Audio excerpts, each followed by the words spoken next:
আসসালামু আলাইকুম। RS Bangla news 24-এ আপনাদের স্বাগতম। সঙ্গে আছি আমি মোহাম্মদ রেজাউল হলাকার। প্রথমে আসি রাজনৈতিক বিশ্লেষণ নিয়ে।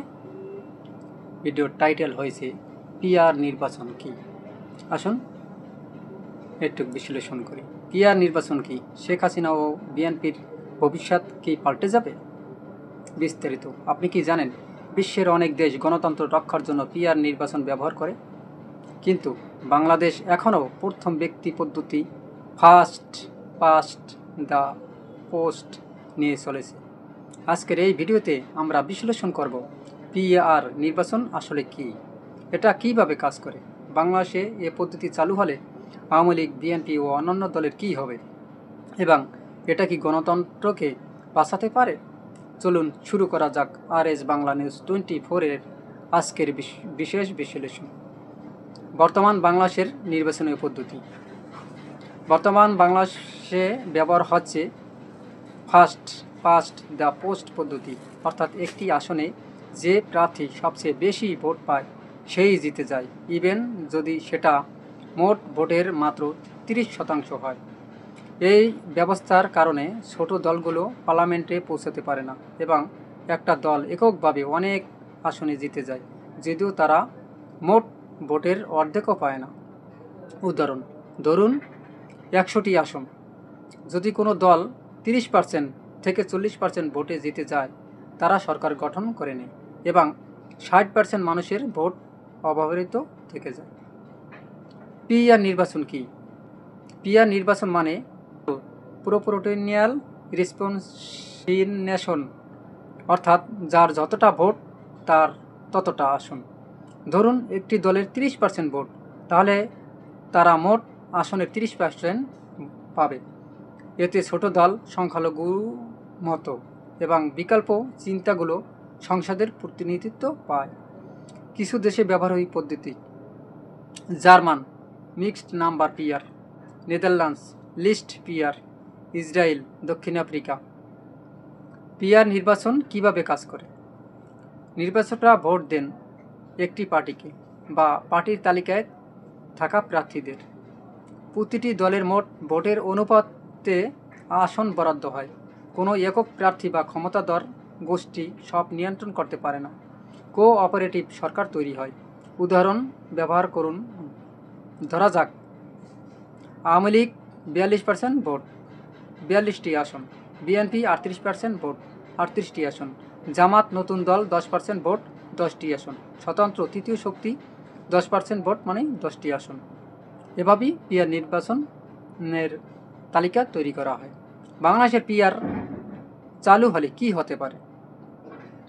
বাংলাদেশে যদি এই ব্যবস্থা চালু হয় তাহলে রাজনীতির মোড় ঘুরে যেতে পারে। তৃতীয় শক্তির উত্থান হতে পারে, মানুষ বিকল্প খুঁজে পাবে, বড় দলের একছত্র ক্ষমতায় কমবে, ভোটাররা নিজেকে ক্ষমতাহীন মনে করবে না, সংসদে বৈচিত্র্য আসবে। চ্যালেঞ্জ কি কি? রাজনৈতিক দলগুলো আগ্রহ কম, ভোটার শিক্ষার ঘাটতি, নির্বাচন কমিশনের স্বচ্ছতা দরকার। কারা লাভবান, কারা ক্ষতিগ্রস্ত? লাভবান হবেন ছোট রাজনৈতিক দল, নতুন রাজনৈতিক চিন্তা, নাগরিক সমাজ। ক্ষতিগ্রস্ত হবেন বড় দল যারা এখন এককভাবে শাসন করে, যারা ভোট কেটে সরকার গঠন করে। প্রশ্ন, শেখ হাসিনার নেতৃত্বাধীন আওয়ামী লীগ কি এটি মেনে নেবে? বিএনপি কি পিআর নির্বাচন মেনে নেবে? কারণ বিএনপি ও আওয়ামী লীগের কথা বাদ দেয় কেননা আওয়ামী লীগ বর্তমানে শুনছি যে ছাত্ররা নিষিদ্ধ চায়। যাক, তারা নিষিদ্ধ চাক আর না চাক সে কথা পরে আসি। বর্তমানে সাবেক প্রধানমন্ত্রী ছাত্র জনতার গণ অভ্যুত্থানে তিনি ভারতে পালিয়ে আসেন এবং বাংলাদেশে নেই, যেহেতু তার কথা নাই বলি। বিএনপি কি পিআর নির্বাচন চায়, নাকি সবাই স্ট্যাটাস কোয়াট বজায় রাখতে চায়? পিআর জনমত জরিপ ও ভবিষ্যৎ। পিআর পদ্ধতি মানেই গণতন্ত্র আরও শক্তিশালী হয়। আরএস বাংলা নিউজ 24 এর জরিপে দেখা গেছে 72% মানুষ বিকল্প রাজনীতি, 65% মানুষ চায় ভোটের সঠিক মূল্য। তাহলে আমরা কি পিআর এর দিকে যেতে পারি, নাকি আমরা ভোটের নামে ক্ষমতার খেলা চলতি দেখব? আপনি কি মতামত? আপনার মতামত অবশ্যই কমেন্টের মাধ্যমে জানান। আপনি কি চান বাংলাদেশের নির্বাচন পদ্ধতি বদলাতে? নিচে কমেন্ট করুন এবং শেয়ার করুন। এই ভিডিওটা যাতে আরও মানুষ জানতে পারে, সত্যিকারের গণতন্ত্রকে প্রকাশ করুন আপনার মাধ্যমে। তবে সাবস্ক্রাইব করুন RS বাংলা নিউজ 24, কারণ সত্য জানার অধিকার সবার আছে। বেল আইকনে ক্লিক করুন, ভিডিওটি লাইক দিন, আপনার বন্ধুদের সঙ্গে শেয়ার করুন। আজ পিআর পদ্ধতি নিয়ে যে সব আলোচনা করেছি, আপনার মতামত এবং সবার মতামত কমেন্টের মাধ্যমে অবশ্যই জানাবেন, কেননা আপনাদের মতামত আমার কাছে অনেক গুরুত্বপূর্ণ বলে মনে করি। কেননা বাংলাদেশে যদি পিআর পদ্ধতি চালু করা হয়, তাহলে সম্ভবত সকল রাজনীতিকবিদদের একটা আগ্রহ তৈরি হবে। কেননা যদি মনে করেন ভোটে এক দল জিতে, তাহলে যারা হেরে যাবে, তাদের লোকগুলো যারা ভোট দিয়েছে তাদের মনোবল হেরে যাবে।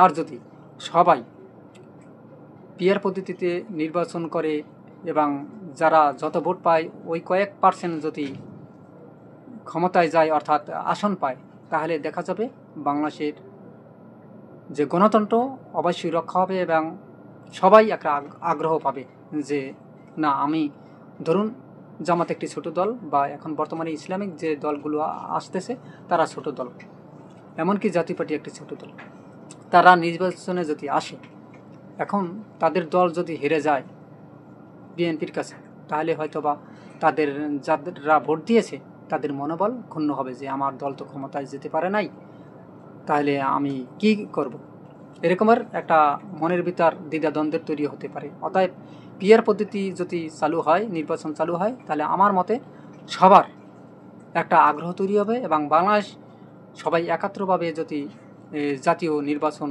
ঐক্যভাবে যায়, পিআর নির্বাচন করে, তাহলে সবাই মোটামুটি কম বেশি আসন পাবে এবং সবাই একাত্রভাবে বাংলাদেশে এই দেশটা পরিচালনা করলে দেশটা হয়তোবা অনেক দূর এগিয়ে যাবে।